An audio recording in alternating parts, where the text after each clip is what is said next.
सच के साथ breaking news 24 में मैं इरफान अहमद शेख आप सभी का स्वागत करता हूं।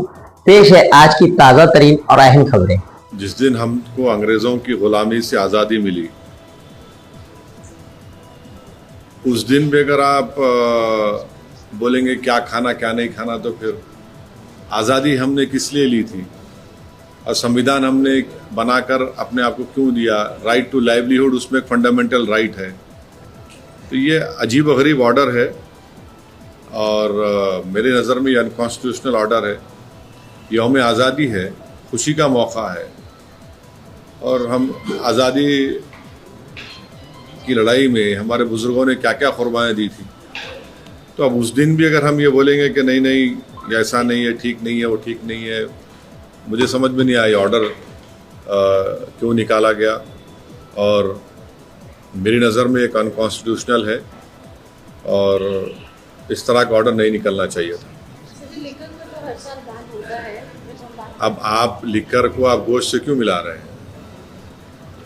तो तरकारी भी बंद कर दी, फिर आप पूरा ही बंद कर दीजिए। फिर आप भाई लिकर पे बैन जब होता है तो बहुत अच्छी चीज़ है, मगर हम ये अब उस दिन हम तो आज़ादी मना रहे हैं, आज़ादी की खुशी मना रहे हैं और क्यों आप उसको बंद कर रहे हैं?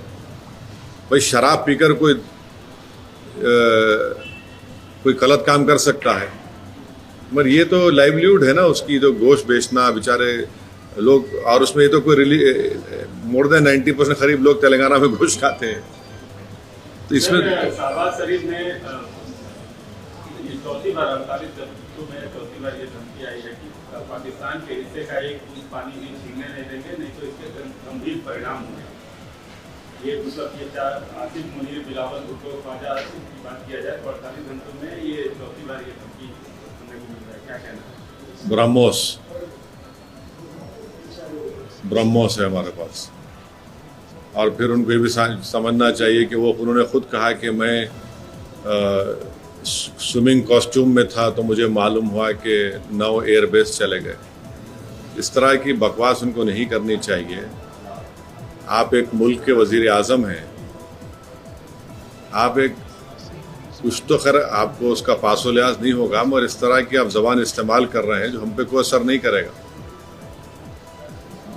पानी इंडस वाटर ट्रीटी को सरकार ने एबेंस में रखा है।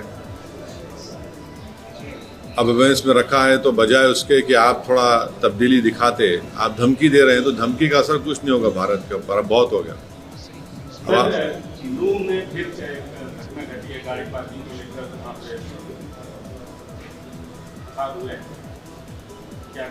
नहीं, मुझे डिटेल नहीं मालूम, उसको डिटेल मालूम करके बोलूँगा।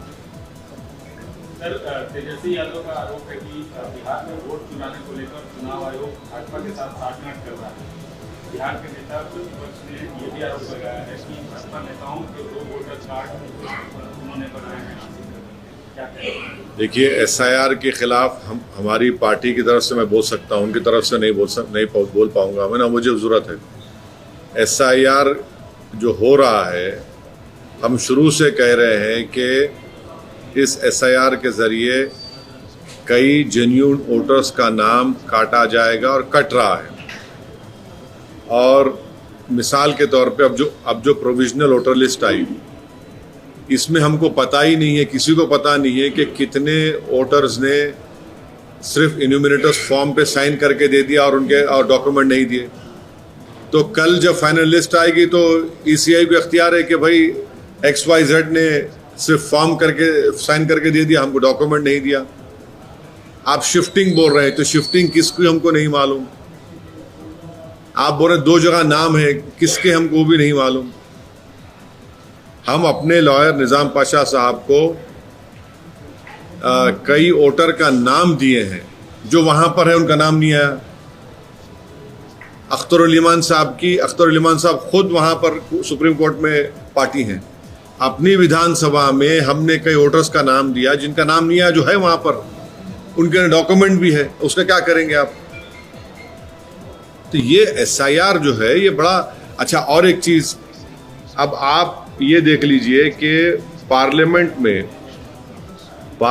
में भारत सरकार ने एक जवाब दिया है। और जवाब में क्या कह रहे हैं, जब उनसे पूछा गया कि ये बताइए कि कौन सा डॉक्यूमेंट सिटीजनशिप के लिए ठीक होगा, तो वो जवाब दे ही नहीं पा रहे, जलेबी वाला जवाब दिए हैं। ये राज्यसभा में, एक मिनट ठहरिए, माफ़ी चाहता हूँ मैं आपको, ये बहुत अच्छा सवाल आपने पूछा। देखिए, राज्यसभा में इसी तरह की ताज़ा अपडेट देखने के लिए हमारे चैनल सच के साथ ब्रेकिंग न्यूज़ 24 को लाइक करें, शेयर करें, सब्सक्राइब करें और कमेंट करना ना भूलें।